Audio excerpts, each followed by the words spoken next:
క్రీస్తునందు ప్రియులరా, ఈ సాయంకాల సమయం దేవుడు తన ఉచిత కృపను బట్టి కొన్ని మాటలు సహోదరుడు ఇలియాస్ గురించి చెప్పడానికి దేవుడు నాకు ఇచ్చిన ఈ తరుణాన్ని బట్టి దేవుడికి వందనాలు చెల్లిస్తున్నాను. ఇలియాస్ యొక్క మరణ వార్త విని షాక్ గురయ్యండి. ఎందుకంటే ఇలియాస్ చర్చి నాకు చాలా క్లోజ్గా ఉంటాడు. మా ఇద్దరికి ఉన్నటువంటి సంబంధం సంగీతంతో కూడినటువంటిది. నేను పాటలు రాస్తే ఆయన పాటలు రాగం పెట్టేవాడు. ఆయన పెట్టిన పాటల్లో చాలా మటుకు నా పాటలు హైలైట్ అయినాయి. వాటన్నిటిలో కూడా స్తుతించే ప్రాణం అనేది ఒక ముఖ్యమైనటువంటి పాట. ఈ పాట హైదరాబాద్లోనే కాదు, తెలంగాణ, రాయలసీమ రాష్ట్రాల్లో, ఆంధ్ర రాష్ట్రాల్లో కూడా పాడుతున్నారు.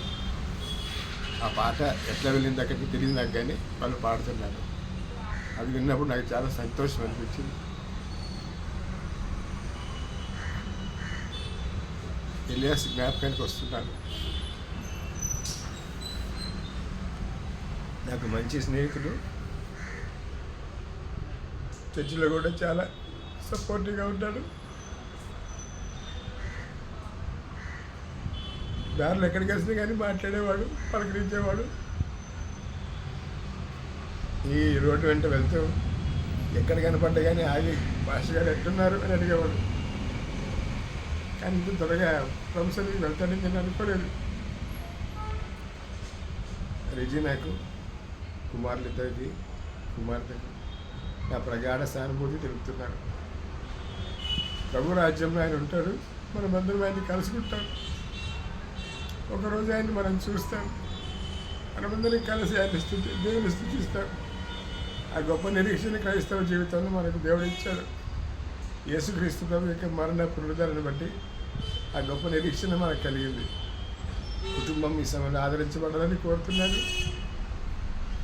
మన మధ్య శారీరకంగా ఇలియాస్ లేకపోయినప్పటికీ కూడా ఆయన యొక్క పాటల రూపంలో, ఆయన యొక్క జీవితంలో, మనకున్నటువంటి అనుబంధంలో ఆయన మనతో ఉన్నాడు.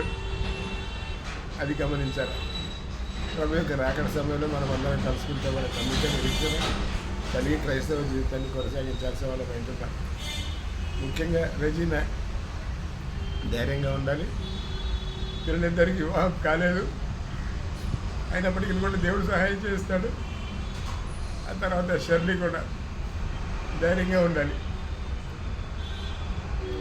ఆ తర్వాత జరిగేవన్నీ కూడా దేవుని చిత్త ప్రకారం జరుగుతున్నాయి. మనం ఏమీ దేవుని మీద అలగని అవసరం లేదు, కోపడిన అవసరం లేదు. అన్నిటికీ పరిష్కారం యేసయ్య ఇస్తాడు. కనుక మరి ప్రభు యొక్క రాకడ సమయంలో మనం అందరం కలుసుకుంటామనే నమ్మిక, నిరీక్షణతో క్రైస్తవ జీవితాన్ని కొనసాగించాలని కోరుతున్నాను. నా అనారోగ్య పరిస్థితిని బట్టి నేను పర్సనల్గా రాలేకపోతున్నాను. నేను కొంచెం బాగైన తర్వాత మళ్ళీ వచ్చి కుటుంబాన్ని దర్శిస్తాను, ప్రార్థన చేస్తాను. దేవుడి మిమ్మల్ని ఆదరించిన గాక.